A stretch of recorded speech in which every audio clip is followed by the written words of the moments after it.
Fala galera, hoje a gente vai falar de 1 Pedro, capítulo 2. Eu sou André Maldonado e esse é o canal do JC na Veia.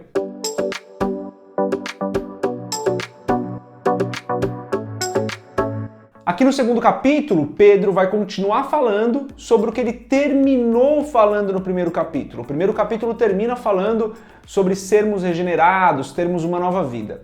Aqui ele vai falar sobre como a partir disso a gente precisa crescer no Senhor, a gente precisa dar um bom testemunho e alguns outros assuntos que a gente vai ver nesse capítulo 2. Mas antes da gente continuar nesse vídeo, se você não é inscrita ou se você não é inscrito no canal, se inscreve, deixa o seu curtir e compartilha esse vídeo com outras pessoas que também querem estudar o livro de 1 Pedro. Os primeiros 3 versículos aqui desse segundo capítulo, então, são a continuação, como eu falei, do término do capítulo 1. Está escrito assim: deixando, pois, toda a malícia e todo engano, e fingimentos, e invejas, e todas as murmurações, desejai afetuosamente, como meninos novamente nascidos, o leite racional, não falsificado, para que, por ele, vades crescendo, se é que já provastes que o Senhor é benigno.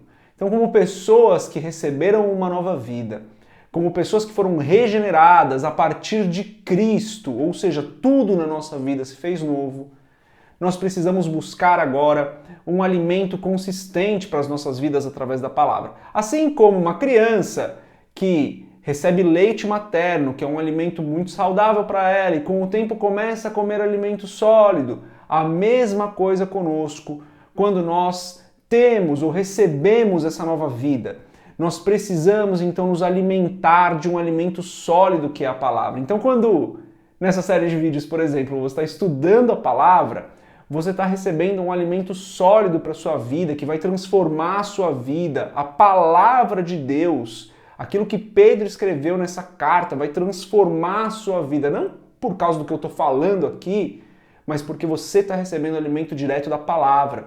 É isso que Pedro fala quando ele diz: deixa todo engano, deixa todo fingimento e, como meninos novamente nascidos, desejai o leite racional, não falsificado, ou seja, a palavra como ela é, o que a palavra realmente quer dizer. E isso você vai receber estudando a palavra, ouvindo a voz do Espírito Santo, recebendo as ministrações da sua igreja, você vai receber esse leite completo, esse alimento completo que Pedro está falando aqui. E Pedro faz uma referência ali para o Salmo 34. No Salmo 34 está escrito assim, Salmo 34, versículo 8: provai e vede que o Senhor é bom.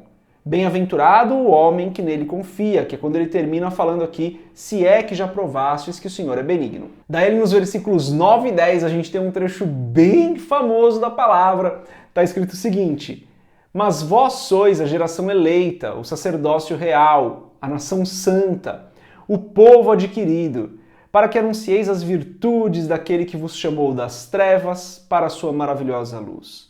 Vós que em outro tempo não erais povo, mas agora sois povo de Deus, que não tinhais alcançado misericórdia, mas agora alcançaste misericórdia. Então Pedro diz aqui que nós somos geração eleita, que nós somos sacerdócio real, que nós somos nação santa, povo adquirido. Cada um desses tópicos a gente pode falar bastante sobre eles, né? Quando ele fala que nós somos povo adquirido, a gente pode fazer uma reflexão sobre como foi que Deus nos adquiriu como povo. Quando ele fala que nós somos uma geração eleita, ou uma nação santa, ou sacerdócio real, dá pra gente meditar muito ainda nesses tópicos.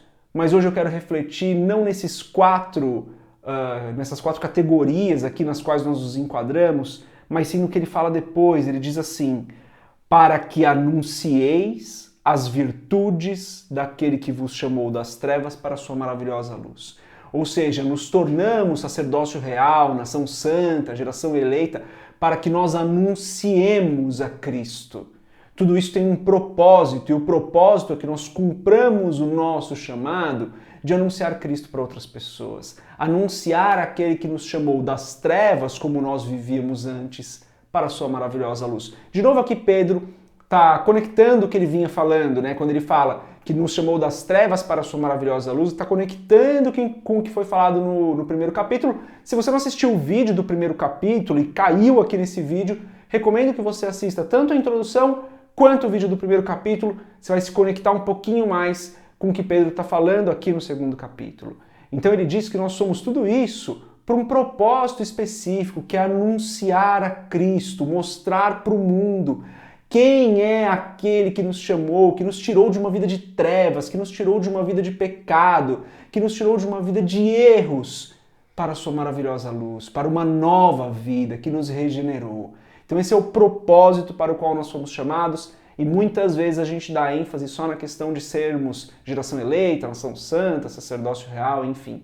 Temos um propósito com tudo isso. E daí então, ainda nesse capítulo, Pedro fala sobre 3 testemunhos diferentes que nós como cristãos devemos dar. Primeiro ali nos versículos 11 e 12 ele diz o seguinte: Amados, peço-vos como a peregrinos e forasteiros, que vos abstenhais das concupiscências carnais, que combatem contra a alma, tendo o vosso viver honesto entre os gentios, para que, naquilo em que falam mal de vós, como de malfeitores, glorifiquem a Deus no dia da visitação, pelas boas obras que em vós observem. Então esse primeiro testemunho que Pedro está falando de um testemunho para as outras pessoas, para aqueles que não são cristãos, para aqueles que não se converteram. É o nosso testemunho diante das pessoas. E como é importante o nosso testemunho para o mundo. A gente já falou sobre isso em outros estudos, né? Se você acompanha o canal, já viu os nossos outros estudos de outros livros, a gente já falou sobre isso, né? Como é importante que nós como cristãos tenhamos um testemunho saudável diante da sociedade, diante das pessoas que nos cercam, das pessoas do nosso trabalho, escola, faculdade, família, etc.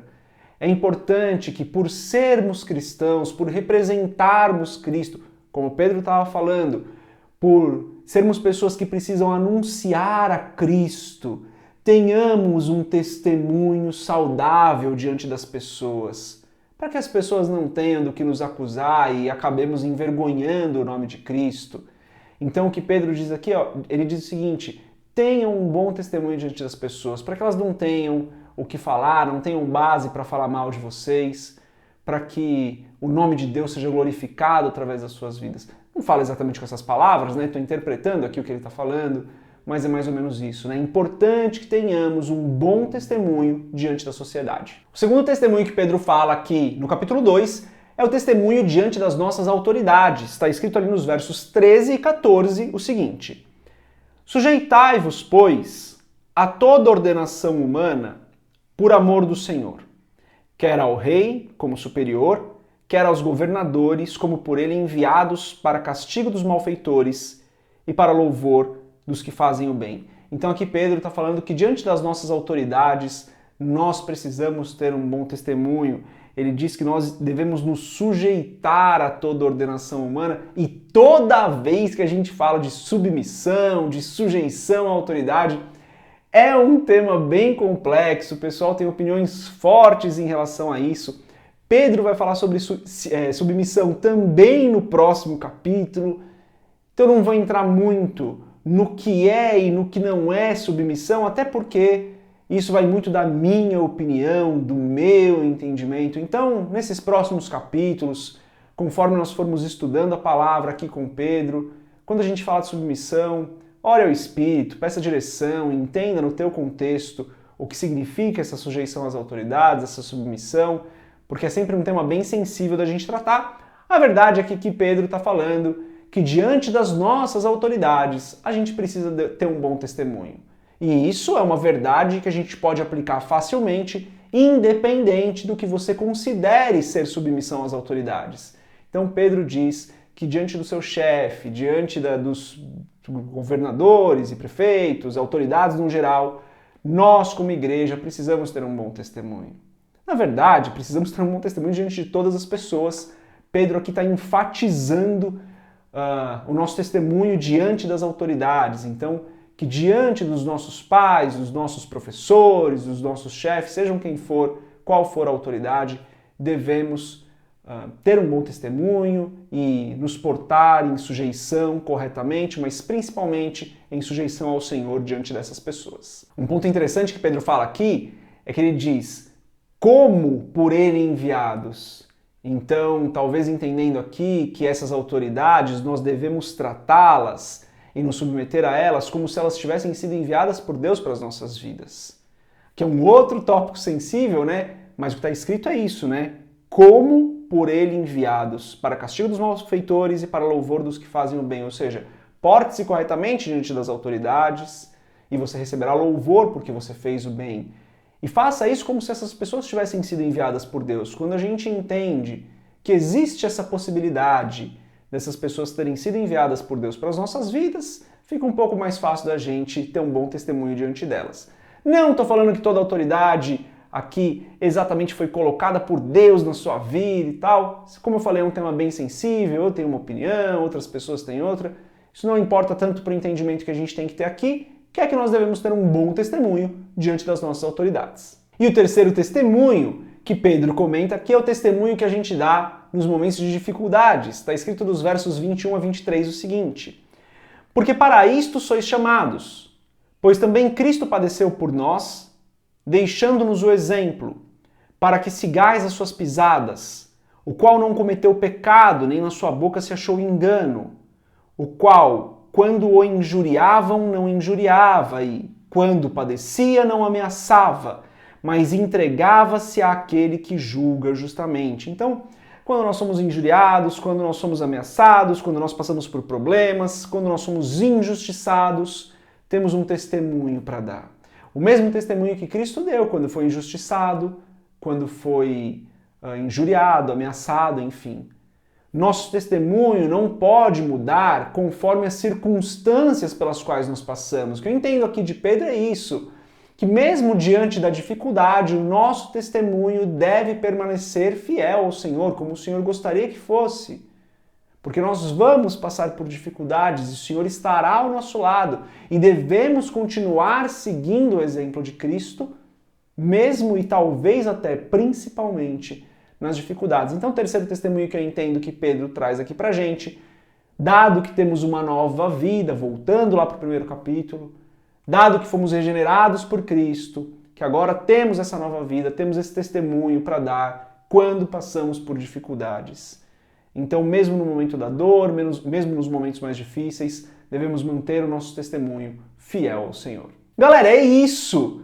Esse segundo capítulo de Pedro vem aí com mais instruções bem diretas para a igreja, encorajando a igreja que estava sendo perseguida ali a manter um testemunho fiel, mesmo diante da perseguição, mesmo diante de autoridades que faziam aquilo que não era correto, mesmo diante de uma sociedade que estava perseguindo aqueles cristãos. Olha como tudo se conecta com a introdução que a gente fez desse livro, né? O porquê Pedro escreveu essa carta, e agora a gente começa a conectar os assuntos que ele escreveu. Mais um capítulo poderoso aí dessa carta de Pedro. O próximo capítulo também é muito bom. Pedro vai continuar falando um pouquinho sobre submissão, sobre algumas coisas relacionadas à família. Mais um capítulo poderoso da palavra.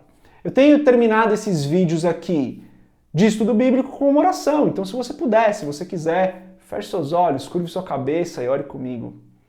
Pai, em nome de Jesus, eu te louvo, eu te adoro, Senhor.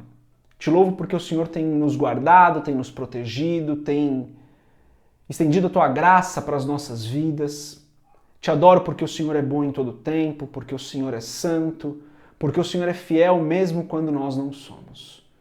Te adoro porque o Senhor é perfeito e tudo o que o Senhor faz é perfeito. Peço em nome de Jesus, Senhor, fortalece-nos para que nós continuemos tendo um testemunho bom diante das pessoas, das autoridades, nos momentos de dificuldade.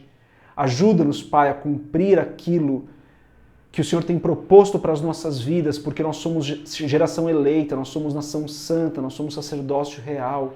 E o Senhor nos escolheu para cumprirmos um propósito, que é anunciar a Cristo, aquele que nos chamou das trevas para a maravilhosa luz, numa nova vida que o Senhor nos deu.